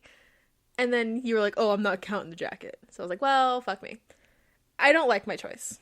I'm going with that off the bat. But my choice for Who's That Pokemon of Rey Mysterio during Sold Out 1999 is Zigzagoon. Okay, so going based off your brown note, I kind of figured the same, if you want to go that way. I mean, yeah, that's the only Pokemon I could find or think of that I was like, that Zigzagoon is the only one that kind of matches that color tone. Yeah, I mean, I still disagree. I went with Larvitar / Tyranitar. They have different colored tummies that don't really apply here, but I thought they're... No, that is way too green. That's the color I saw. I disagree wholeheartedly. That's way too, light green, too, because he's a very muddy green. This is more, This is more like mossy green. This is not muddy. I think this, similar to the Beedrill one, there's not really a great color here. I think mine's closer. I think yours isn't even remotely close. Okay, well, comment in, tweet in, let us know somehow if Rey Mysterio sold out 1999 gear without the jacket. Is it closer to Zigzagoon or Larvitar? We'll move on. I disagree with you. So Rey and Kidman start, and the other two immediately get in the ring. Mm-hmm. Like, they're not tagged in. Just immediately come interfere. The second that Rey Mysterio and Billy Kidman do a move to each other, and they're both down, Psychosis and Juventud just come and start beating each other up, or beating the guys up. Like, it takes 3 seconds. You were getting upset about the constant USA chants. Oh, I found this so gross. Yeah, I understand why. On the plus side, at least one of these men, and it's multiple, but at least one of these men is actually from the USA. As opposed to, it's like Bret Hart and Yokozuna, USA. It's like, he's Canadian. I just think a USA chant when 3 out of the 4 men are like from the LWO, that is Mexican or Latino. Like, I think that's horribly fucking racist, and I think it's disgusting. We get a double crossbody from Rey and Kidman, and then both the other men come in and stomp them. To which I wrote, thanks, I hate it. I feel like that was just kind of your vibe through this whole match. Yeah. Rey tags in Psychosis, and Psychosis all of a sudden seems pissed off. He's like shocked that he has to be in the match. Kidman tags in Hoovy, and this is where commentary started to piss me off as well. Where these matches are stupid, and commentary doesn't know how to explain the psychology of like, oh my god, why would you ever tag anybody into this match? Yeah. Oh my god, you can't win if you tag somebody else in. It's like, well, you also aren't going to be getting worked over for 20 minutes. Like, they just decide to like shit on this match, and I'm like, what the fuck? I do find them funny later on down the line, where they're like, are they the legal man? I don't think it matters anymore. Yeah. We'll get there. Like, I find it funny, you find it annoying. Yeah, commentary is wondering why you'd ever tag out. And then the two go to tag out, and Rey and Kidman just drop to the floor. Which, that I understand. It's like, no, you two go fight. Yeah. Oh, God. You know what? I have to give this match credit once I've thought about something. There is a tag team version of this match. I don't remember what pay-per-view it's on. It's probably something from 98. And the New Age Outlaws are in the match. And, like, Road Dogg's in. I think he's in there against, like, Bradshaw. And Billy Gunn then, like, tags in from Bradshaw. So now it's Jesse James against Billy Gunn. And one of them just lays down and they pin him. And it's like, well, they won. True, yeah. But it's like, wait, no, you won and you lost. Yeah, which is incredibly stupid in a tag team match. That at least can't happen here because this is not a tag team match. Yeah. And the one winner gets the Cruiserweight title. True. And I think commentary did even, like, note at the beginning, or even maybe it was Juventud and Psychosis had a conversation with each other. It's like, a win for you is a win for both of us. Like, I think they went into this with, like, a tag team mentality. They're like, that's fine. I kind of like that. How there is the, like, alliances, but at the end of the day, it's like, I want to win this fucking title. Oh, absolutely. It's like Big Brother. Their alliance very quickly breaks up. Well, Kidman forearms Hoovy, and apparently that's a tag. The tags become very, like, I guess that's a tag. Hoovy hits a diving Hurricane Rana. He is not the legal man. Rey wants to come in to, like, even the odds, and the ref's like, whoa, no, you can't come in, as, like, Hoovy is still in the fucking ring. Hoovy and Psychosis argue over who will hit a springboard moonsault from, like, the apron to the outside, but both end up getting powerbombed onto the floor. Which I think we both, like, winced at. Hoovy is now the legal man as Kidman tags in Rey. Commentary does not know what the fuck's going on rules-wise. They're like, I'm going to be honest, I do not know who the legal man is. Kidman hits a rolling senton from the top to the outside. Rey uses Hoovy to dive to the outside. He kind of, like, jumps off Rey's back, which we both thought was a real nice spot. That was so cool, yeah. Because it was not like Ray was there to be his springboard. He was just down. Yeah, it's like and Hoovy just like capitalized on that. Yeah, like the moment. Hardys do that as like poetry in motion, but like Matt Hardy is very clearly on the ground. Like Ray just was like half getting up and it's like dive. Like, oh shit. It was great. Ray then vaults over the ref to the outside, but only catches Kidman as Psychosis and Hoovy get out of the way. Hoovy then accidentally clocks Psychosis. In the ring, he hits a Hoovy driver on Ray, but Psychosis breaks it up with a very sloppy diving move. I don't even know what he was going for, but like, Psychosis is like on the ground and he goes to like diving drop kick him, and it's like, yeah, what I don't the really fuck know what are the you plan doing? was there. Kidman counters a Psychosis powerbomb into a face buster. Because as of it happens, course he like, does. oh, there it is. I think we're just looking for it now. Kidman tries to pin Psychosis, but Ray breaks it up and then tries to pin Kidman. There's only 2 legal men. Rules don't matter, Nick. They do. No, they don't. They do. No, they don't. They're the glue for any match. Ow. Like, at this point, I was willing to be like, okay, I don't know which 2 are the legal man. Whoever they say is fine. But you can't establish 2 people as the legal man and then, while the other one's still in the ring and hasn't tagged, try for their pin. It's like, no. Oh, I don't know. It's a rule. What's a rule? Hoovy then breaks it up. So I now assume Hoovy touched somebody. He's not a fucking legal man. I think this is where Tony admits that he does not know who it is. I don't fucking know. We get a suicide swanton bomb onto Ray and Kidman, who were like laying on the floor. It's like, holy fuck, did that look sore. This is where we get the, I don't know who's legal. I don't think it matters. We then get a incredibly sloppy ending as Ray like is looking at Kidman setting up for the shooting star press and then just decides to go fight with Psychosis. Is this also when Juventud is like wiggling to get into spot? Yes, no, because not even wiggling. He's starting to get up and then like just suddenly drops back into the spot he's in. And he half gets up twice, but then is kind of in position, although he's a little too close because Kidman then hits the shooting star press. One of his knees hits Hoovy in the ribs. The other one hits Hoovy's inner thigh. Yeah. It just looked like it hurt. Both of them. Yeah, Kidman wins in 14-24. This match drove me nuts. You're going to be mad at me. There was some fun offense, but just like none of it seemed to add up to anything. I thought this was so much fun. Yeah, I know you can't do this. I know it physically hurts you to do this. Once you just forget about the rules and just like watch the match for what it is, like it's really fun. I wish I could do that. I know.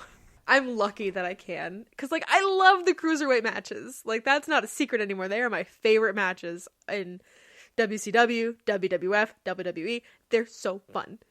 And this is really fun. Well, because I also think when you can exploit the rules in clever ways, it's fantastic. Sure. So, this was everything I was worried about with that tag team match. And the sad thing is, I know I would have loved this match if it was a regular fatal 4-way and they didn't have to do the bullshit tags. Maybe, yeah. I just thought this was absolute fantastic fun. Like, this is just ridiculous wrestling. And just, like, turn your brain off. Like, this, okay, so, like, what I was saying earlier with matches not keeping my attention, this one, I was hooked the entire time. And it wasn't a short match. It was so much fun. I keep saying that, but it really was. We then get another WCW.com interview with Booker T. We got 3 of these this time. Yeah. This one, Chris Jericho interrupts him. I think this is the segment where I realized that ending was like really supposed to be botched. Of the Jericho. Yeah, screwy. I wouldn't. Not botched, yes, screwy. Well, I'd argue if you didn't think it was screwy, it was a little botched. Okay, both. This is when I realized it was supposed to be screwy. But Booker T takes exception to Jericho's win, and he says he kind of wants to fight Jericho. Jericho challenges him and calls him Mr. T, which I laugh my ass off at because it is, in a way, factually correct. But that's obviously not what Jericho's going for. Yeah, I'm assuming he's going for, like, the... WrestleMania 1 star, Mr. T. What is Mr. T? Is he an actor? Is he a rapper? Actor. Actor? Main thing I think he was known for was the A-Team. Also, star of Rocky 3. He plays the villain in that. Really? Yep. And do you know who makes an appearance in the first 10 minutes of Rocky 3? I know you've not seen the movie. No. Hulk Hogan. I'm never going to watch that movie. That's actually what largely sparked his big push. Really? Yeah. You got a lot of interest based on that. I hate Rocky 3. He played Thunderlips, which is a great name. Oh, I don't know if we actually said it or not, but Booker agrees, and they will have a match on Nitro. I'm looking forward to that. That'll be fun, yeah. Jericho and Booker T. I'm like, yeah, They're not bad wrestlers. No, they're both quite good. I'm just trying to think of any time we would have seen that in WWF. Probably happened once or twice, but I don't know. Jesus, we only have 2 matches left. Oh, shit, wow. Yeah, we're really... This is the point where I did note that we've made it so far into this pay-per-view without hearing the NWO theme. Yes, and then we heard it. Exactly, yeah. I was like, oh, it's been so wonderful not seeing Hulk Hogan, not seeing Kevin Nash, not seeing Scott Hall. Wait, haven't seen anybody. Did we not hear it for Luger? I don't think of him as like the pains in the asses of NWO. Like, I think of those 3 as people that I do not want to see on my television screen. Fair. But I haven't seen them, and it's great. Yes, because we have Kurt Hennig and Barry Windham versus Rick and David Flair with Arn Anderson. Rick is sparkly as fuck. I know. So I was a little mad because Ric Flair comes out hella sparkly, dressed to the nines. And then David Flair comes out in like generic kind of trunks and shoes and socks and sold out. It's not even trunks, it's shorts. Oh, is he in shorts? Yeah. Very like he's rocking those Goldberg 2021 shorts. He's looking very Stephanie McMahon when she's like being just forced into starting to wrestle. In like 2000, 2001, you're thinking of. Like, she's just in, like, a t-shirt and pants and, like, nothing. But, like, when David Flair comes out with Rick and he's literally just in sold-out merch and Ric Flair's in this big sparkly... No, he's rocking a 4 Horsemen shirt, we said. But still, he's in merch. And, like, I know that Ric Flair has a robe that he could have given to David. Like, it's your son. Don't make him look this embarrassing. Nah, you gotta earn the robe. He's his son. He doesn't even give it Arn a robe. Arn gets a robe first. It's his blood. I would have given him a robe. So Rick brings a chair into the ring before the bell even rings. Yes. Do a promo that doesn't really go anywhere, but Rick finishes his and Hennig wants the mic, so Rick tosses it to him, and Hennig makes a fucking glorious catch on that mic. Oh my god, his spidey senses were tingling. It was perfect. Exactly. Yeah, that Mr. Perfect training came in. We were talking earlier about entrance videos. Mr. Perfect's entrance video was just him doing athletic tasks. Oh, was it? I didn't even see. Well, not here. I'm saying in WWF. Oh. Here, it was probably just him looking panning somewhere. shots of his eyes. Yeah. We both booed when Rick wanted the mic back. Hennig just handed it to the ref. Yeah, and the he ref didn't throw handed it to back. him. Like, lame.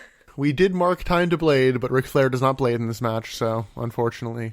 There was a moment where I thought that he was going to, and it was like right at my time that I had predicted. I was so mad. Yeah, he hit in the head, and then he went face down on the mat outside the ring. I was like, that's it. He's doing it. Like, right as my time to blade was 5:20. So I was like, right at 5:17, he started to do that. I was like, oh my god, it's going to happen. I'm going to win perfectly. And then he comes up and he's clean. Like, no, Hennigly. It's trademarked. You can't say perfectly. I'm leaving. Yeah, my time was 6:03, so we were around the same time. We were so close. But it doesn't even happen at all, period. Yeah. Wyndham wants David Flair to start. We noted David Flair's face, and I think we deemed that it's some sort of skin condition. He must have a condition, yeah. Yeah, I wasn't sure at first if they were trying to put over something that almost happened on Thunder, because I peeked at Thunder to make sure we weren't going to miss anything, and it goes off the air with, like, one of the two holding David Flair and the other one winding up for a chair shot. And I'm like, oh my god, they're going to murder him. And it's just like, where the time up? And I'm like... So you thought that the coloring on his cheek was, like, supposed to be a bruise from the chair that almost got swung at him? Yeah, potentially. I mean, he didn't do a ton, so it might not have, like, leaked. No, I don't want to assume what kind of, like, condition he has on his cheeks, but, like, it was very red, you know. Probably, like, rosacea or eczema or something like that. It didn't hinder his ability to be a bad wrestler. Jeez. I'm sorry. That's all I'll say. No, it's not. I'm not going to talk about his condition, but I am going to dunk on him, though. David Flair is getting the, like, celebrity expectation treatment of, like, oh my god, he took 3 steps, he didn't trip. Look at him. Oh my god, what a wrestler. And he does some stuff, nothing of note. Yeah, he does like 2 minutes of like okay offense. Like he hits some moves and it's fine. Yeah. It's very like fine. Flair then tags in and they make him look unstoppable. I laughed a lot harder than you did, but when it's Hennig and Rick in the ring, Hennig chops David Flair off the apron and David just vanishes. Oh yeah, he just like hits him so hard that like falls. But didn't he like fall off the top rope and just like go into oblivion? I mean, he was just standing on the apron. He was on the top rope, but just like he just falls off the apron onto the floor and just like dies. Because of the camera angle, you don't see him land. He's just like, oh god, he got banished. He went into the veil in the Department of Mysteries. He's gone. But then I was disappointed because he's like back on the apron immediately, and I'm like, no, come on, sell that. But I don't think he understands how selling works really either. There was one thing that I really did hate before the chop into the void. When David and Rick are in the ring together, Rick is just like doing air thrusts and like a lot of pelvic motion. Yeah. And I'm like, if I was David and my father was next to me doing these kinds of like thrusts, I don't care who my father is. That's embarrassing as hell. I would have wanted to go into that oblivion. I'm like, that's disgusting. Now, would you rather have that or what they're doing on 2021 television of like Rick's totally banging Lacey Evans? Either, please. Flair goes up to the top rope. Oh, by the way, when I say Flair for this whole segment, I'm talking Rick. Yeah.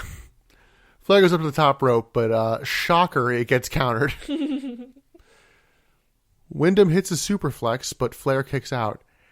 And I think this is where Rick goes into fucking overdrive with his chops. Like, Jesus.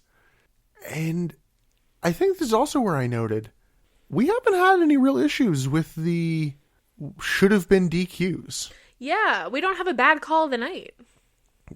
But the bad call is on having that match not be a fatal 4-way.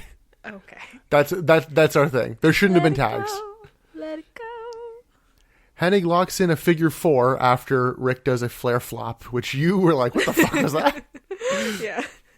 The two work over Flair as commentary ponders if Rick will even like want to tag in David again. Yeah, at this point it turns into a handicap match, not a tag match. To which I kind of asked the question of, Rick originally booked this to be a 2-on-1 handicap match. Then David wanted to be his partner. Yeah. The entire point of this match is for you to have the ability to fuck up Barry Windham and Kurt Hennig. Yeah. You kind of don't even care about winning. You just want to fuck them up. Yeah. Why is this not a 3-on-2 match with Arn Anderson on Rick's team? Well, I mean, Arn kind of comes in. Yes, but I'm saying as far as actually being legal in the match, like, hey, now you have somebody who you can tag, who you trust. True. Like, I don't know. Also, why didn't you originally book this as just you and Arn versus Wyndham and Hennig? Yeah, I don't know. That's a good question. Because Arn would have been a much better contender than David. But I guess that they're trying to like push David as a wrestler because of all the Eric Bischoff stuff. But And Arn is very much winding up his days of wrestling. I know he's not totally done, but he's pretty much done. Yeah. I did note also that while David's on the ropes, like let's just say that Flair and Kurt Hennig are in the ring brawling. Barry Windham is still like coming in and interfering. David is just standing there and doing nothing. Like, dude, you can do what he's doing. You can also interfere a little. Yeah, there's a like, I think it's during the figure 4 where like David's like leaning into the ring. Like, do I need to break it up? He doesn't know what to do. No, he's like such a child. He's deer in the headlights for a lot of this. Arn manages to fight off Hennig as David distracts the ref and Rick locks in a figure 4. Hennig finally like walks past David to break that up. The two go for a double suplex on Rick, but David managed to hit Hennig with a low blow, which was actually carefully done because the ref like at that time was like going around to, I don't know, eye something up on the other side, and David just kind of hit the low blow so quick, just a little sack tap kind of thing. Sack tap. That I'm like, but yeah, it worked. It could have been played off as the ref did not see it. I think there's also some legal man syndrome in this because I don't remember David tagging in because Hennig kind of wobbles there after getting low blowed for a bit and then brings David into the ring and tries to hit a perfect plex, or I guess a Hennig plex in the situation. and the ref is distracted with Rick and Barry Windham. And Arn comes in and hits him with a tire iron and knocks him out. And David just kind of falls on top of him and gets the pin. Gets the pin, yeah. Although, another one of those where Barry Windham sees this happening and is like, "No, I'm gonna go to the outside to beat up Rick." Yeah, I don't know what their thought process there was, but I do have a question. So when Arn Anderson comes in with the tire iron, I could have sworn that I heard commentary call it a tire iron, which could just be an accent because I think it's the accent. In Baltimore we call it a tire iron, but there are no R's, but. But why isn't it called a tire iron? Because, come on. I found that a lot funnier than you did. But. Yeah, so David wins in 13:56. And as soon as they get the win, the NWO are suddenly, fucking, at ringside. Yeah, they just appear. I didn't even, see them come down. They just kind of, came out from under the ring, it seemed like. Yeah, they beat down the faces. Benoit comes down to help, and... this is where David really shows how green he is, because he literally is just standing around. And it's not like he looks, he looks shoot petrified, but the people are just circling him and he's just not moving. He obviously has a spot and he doesn't know what to do until then. Yes. That's most of the B team, and then the NWO Elite come down and David is still just standing around. I did kind of take note of, Mongo didn't come out, but he's not here. And I'm guessing Malenko is actually a little bit hurt. Okay. Remember, we saw him on crutches a couple weeks ago. Oh, yeah, because he, hurt his foot. And, we never really got an update on that, but I'm guessing he's actually hurt. But, Chris Benoit's the only one to come down. This is just sad. Yeah. Yeah, nobody else during this whole segment comes out, which is important to note. Yeah, Booker T doesn't come down. I don't even know who else would have come down, but DDP, nobody came. Yeah, so David just kind of stands around doing nothing, even while Hogan is choking his father, and then they handcuff Rick too. Yeah, they handcuff Rick to the rope, the bottom rope. David finally does something, but he gets overwhelmed. Hogan whips him with the belt as they make Rick watch. They spray Eazy-E on David's back, and I know I'm breezing through this, but holy fuck, does this go on for... It goes so long. And I should have timed it, because honestly, it feels like 20 minutes. I'm guessing it's more than 10. And I feel like the whole time this is happening, the audience is chanting, "We want Sting." Yeah, we want Sting. And I actually think they tried to bring the audio down that a little bit. Yeah. Because it starts real strong, and then after one, it just, drops off pretty quick. That tells you how the audience feels about this, because it's just fuck them. Yeah. Liz suddenly shows up, and this just keeps going on and on. I'm like, where is anybody? It'd be different if people were coming down and just getting overwhelmed by the numbers, but no one even tries to help. So it was just another NWO beatdown, which you know how much I love those. I did laugh at Hogan talking to the camera and the mic picking him up. "I'm going to run this country with an iron hand." Yeah. It's bud, that's it's not the expression. There was another point where the camera goes back to Ric Flair and he says "I'm going to fucking kill you," when they're beating up David. Yeah, I don't think you're supposed to pick up that one. No, but it was funny. I noted. I'm so I'm pretty certain that Ric Flair versus Hulk Hogan is going to be confirmed for Super Bowl, and it's still going. They just keep whipping up. Going. And then my last note of the segment is, wait, why did Liz come out? She was just there. Yeah, Liz comes down and then she does about as much do as this as David does.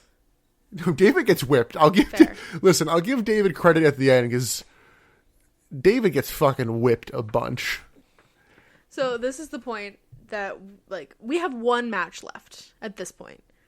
So and this is going long. We're trying to figure out why this is going so long. So we check the time card.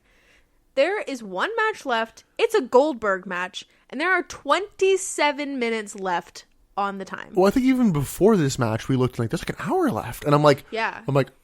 There's got to be an angle or something in between or another unannounced match. But yeah, because a Goldberg match goes 10 minutes maybe. They have 27 minutes. And I think that's why I was oh, that's why they're stretching this NWO angle. Obviously they're trying to fill time. All right, before we move on, thoughts on the match, thoughts on the beatdown. Match, I loved. I thought the match was really good, honestly. Really? Okay. Yeah, I actually really enjoyed this match. Aside from the David stuff. The David stuff was just kind of funny to watch. But the beatdown, I thought it really brought it down. Oh, yeah. The match, great. The beatdown, Great. Awful. I'm kind of surprised. Yeah, I really enjoyed it.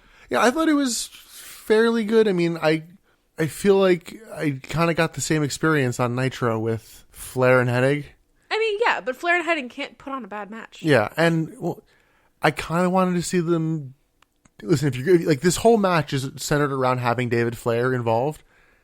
He didn't really do anything. No, the addition of David Flair really was unnecessary. And then also, I just think, I'm like, yeah, what if it had been Hennig and Wyndham against Flair and Arn? And I'm like, oh god, give me that match. Give me Flair and Arn. Give me all the Arn Anderson. I don't think that David added to the quality of the match, but he did add to the entertainment of the match. Well, yeah. I think that's fair. Those are different things. Yeah. Yeah, and the post-match beatdown just went on Ruined for it. so fucking long. Ruined it. Like, they could have just sprayed him and that would have been it. But If the segment ended with Hogan just spraying Eazy-E on David, I'd be like, fine. Cut to commercial, whatever. Great. I realize it's a pay-per-view. There are no commercials. there's video packages because they Yeah. cut them on next.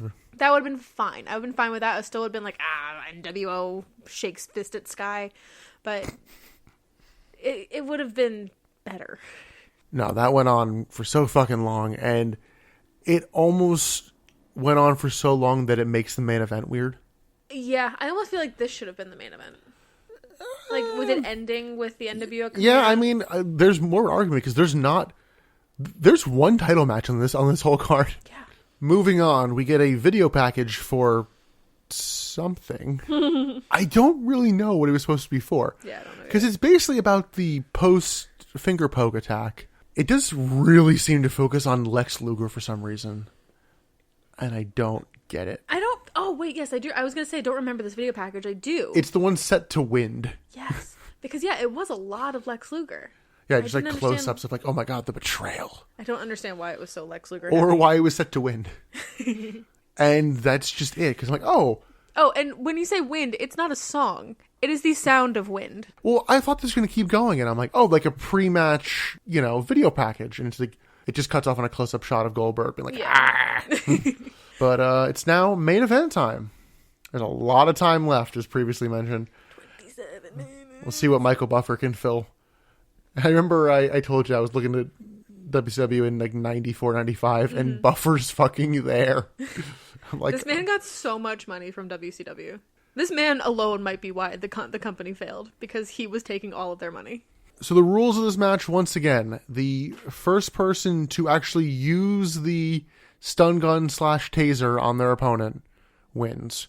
We will probably be using the two. I'm going to call it a taser, because to me this is a taser on a pole match. It has never been anything else. It's not a ladder match. There is a ladder involved, but it's a taser on a pole match. I think I keep changing what I call it in my notes, so we'll see. But Michael Buffer's announcement as he's doing it, you can almost hear him realize how dumb the stipulation is as he's reading it. Like his inflection change, like, first person to use the stun stick wins. Even Michael Buffer's like, why am I here? What is this? But then he's like, oh yeah, fuck you, pay me. So Hall comes out with the stun gun. Can we acknowledge that 90% of the people in the crowd who are still wearing NWO shirts are exactly who you'd expect? Yeah. Every one of these people were definitely using slurs on Xbox Live Yes. during I the think early outright 2000s. say that they were like racist white idiots, but like, Well, listen. that's the vibe. Listen, as somebody who played a lot of Xbox Live, I really hope not everybody who was using these really believe that in their hearts. I just want to believe that for society. I don't know if it's true, but yeah, you learn a lot of words playing Xbox Live at age 12. Oh god. Maybe that's why I wasn't allowed to have a video game console as a child. Maybe. So Hall grabs a mic and starts to cut a promo with his patented. Hey, yo. He says he has good news and bad news. The good news is everyone got to take a look at him and he's so handsome or something. He doesn't really actually directly say what the bad news is. Because that's also the bad news. Yeah. The bad news is basically he's implying there's not going to be a match tonight because he claims that Goldberg wet his pants, slipped in it, and hurt his knee. I missed the wet his pants part. Yeah, he's like, now I'm the man who ended Goldberg's career. Because he does acknowledge, he's basically taking credit as the one who ended Goldberg's streak. Okay, well, first of all, he didn't end Goldberg's streak. Second of all, if he's going to take credit for ending Goldberg's career, and he's saying that, like, this falling and hurting his knee is what's putting him out of his career, like, that's what's ending it, then him insinuating that Goldberg peed on the ground and slipped in it and fucked his knee up, that's not a win for Scott Hall. Well, he said it's because Goldberg was so afraid of facing Scott Hall that he peed his pants. Yeah. However, I did think the same thing about no, you didn't end the streak, Kevin Nash did. However, at least someone's fucking acknowledging it and using it for heel heat. To where, you know what, I'm fine with it. And actually, it's probably good heel heat that you're like, you weren't even the one in the match. And you're like, I beat him. Fuck him. True. I guess, yeah. I'm not going to give Scott Hall any credit, though, because I hate that man. You know who also wasn't happy about this promo was Michael Buffer. He's like, we apologize for Mr. Hall's false announcement. Yeah, that's what got me. It wasn't Mean Gene. It wasn't commentary. It was Michael Buffer. I was like, no. Yeah, because Goldberg's theme hits, and it's like, oh, shit. Oh, it was funny.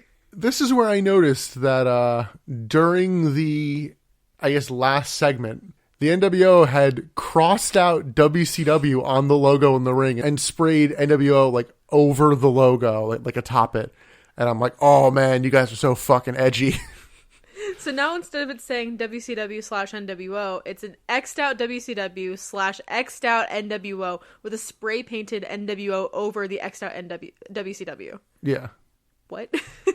Goldberg also comes out with a rather large knee brace on. Mm-hmm. Even with that, he overpowers Hall for most of the start of this match, even though it's real slow. Because he overpowers them, and then Hall just works over the knee. And this match is pretty much exactly what you'd expect for a lot of it. Yeah, it's really nothing special to start. Hall baseball slides the ladder into Goldberg. Goldberg gets his head smashed into the stairs, just like a regular, like face smash. Mm-hmm. And all of a sudden, he is, like, heavily bleeding. Oh, my God. Yeah, it was, like, a weird spot to pick to be your blade spot. For, like, a hot second, I was like, maybe he caught the stairs in a weird way and, like, actually cut himself. But there was so much blood that he obviously bladed. Yeah. There's not a lot of exciting going on. Although, you can tell at points how light the ladder is. Oh, my God. I just remembered the botched ladder falls. Oh, my God. Because one of those moments is Goldberg tips the ladder with Hall on it, and Hall goes to, like, crotch himself on the ropes, like a spot you see a lot. Yeah. But he's too far, so he outstretches his leg, and his ankle clips the rope on the way down, and it, like, half, like, flips him. It's like, oh, Jesus! Oh, God, it looks like it hurts so bad. I already have a problem with ladders. Like, I had a traumatizing experience with a ladder when I was 12, and I don't like regular ladder matches because I get scared of the fall off of a ladder. But, like, this one, like, really made it bad because it was just nothing on the ladder felt secure or safe or good. So Goldberg then goes to climb the ladder, but Disco Inferno runs in, and he seems to false start tipping the ladder because Goldberg jumps a hair too early and just catches his fucking face on the top rope. Like, it was two horrific spots back to back. Oh my God, it was so bad. It was so bad. Like, it hurt my soul to watch that. Because, like, I don't like Scott Hall, but that looked like it hurt so fucking bad with his ankle. And then I just don't like Disco Inferno, so I just think he's an idiot. When did this start? I just think that him trying to, like, be a thing with I think he's now in the Wolfpack, I guess. Wolfpack doesn't exist or now. the NWO. It's all. Is he? Because Conan deserves to be in the NWO more than Disco does. Anyway, neither Disco's here just nor kind there. of a hired goon at this point. I just don't like Disco Inferno. It's like Conan still has, like, independence. Yes. I want to see another Disco match to, like, see him in, like, we haven't seen him wrestle I in know. fucking months. I liked him as a wrestler. I think literally, like, since that first. Yeah, I liked him in that first bit. Anyway, let's go back to the match. So Hall then climbs to the ladder and grabs the taser and goes to use it on Goldberg, but Goldberg kind of counter/dodges a few times. The final of which is him, like, thrust kicking Hall, and the taser goes to the outside. Goldberg goes to grab it on the outside and uses it on Disco. Back in the ring, he starts taunting Hall with it, and then like tosses it in the air for Hall to Which catch, is great. but then spears him before he can catch it and jackhammers him. I loved that move. I thought that forget was so sick. I forget what name they give it in the movie Dodgeball, but that's one of the things where you lob it up in the air. It actually is a dodgeball strategy where you like lightly toss something in the air and then you peg another ball before they catch it. Oh, I think it's sick. It was so cool when he did that. Like, I lost my mind. I thought it was a little less cool because they were so close that it was just like I thought it was great. Yeah. Hits the jackhammer, and then he grabs the taser. As he's setting up to use it, all of a sudden, production cuts to the stage. And you see like a split second of Bam Bam Bigelow running out. Goldberg then uses the taser on Hall and wins. But can't celebrate because within like 2 seconds of him using it on Hall, Bam Bam Bigelow is suddenly attacking Goldberg. So this led me to believe that Bam Bam Bigelow was supposed to interfere earlier and missed his spot. I don't think so. Because this doesn't make any sense. I mean, I assume Goldberg's supposed to win. I mean, yeah, I agree. But like to me, it would make sense for Bam Bam Bigelow to come down after Disco Inferno gets tased. Goldberg hits Bam Bam Bigelow with the taser to show like how powerful the taser is. It can take down somebody as big as Bam Bam Bigelow. Then go into the ring.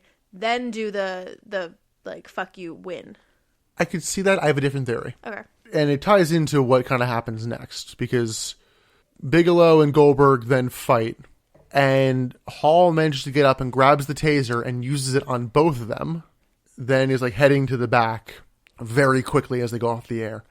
I think they ran out of time and they had to quickly send Bigelow to get this spot in, and it was real messy because of that. Maybe.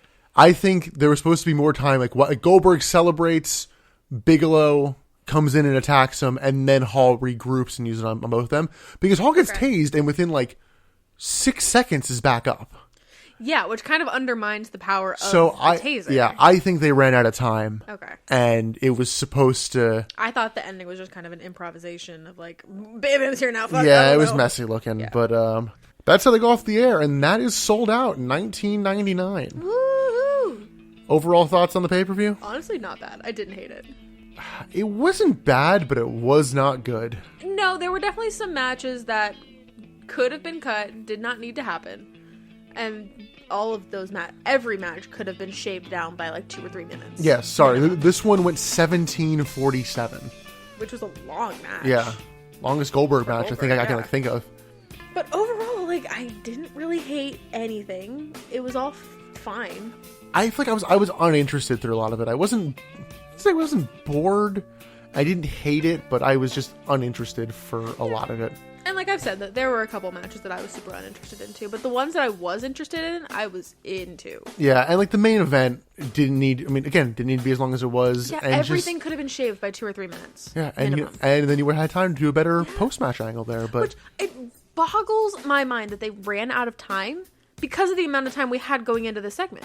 Yeah. How did we run out of time?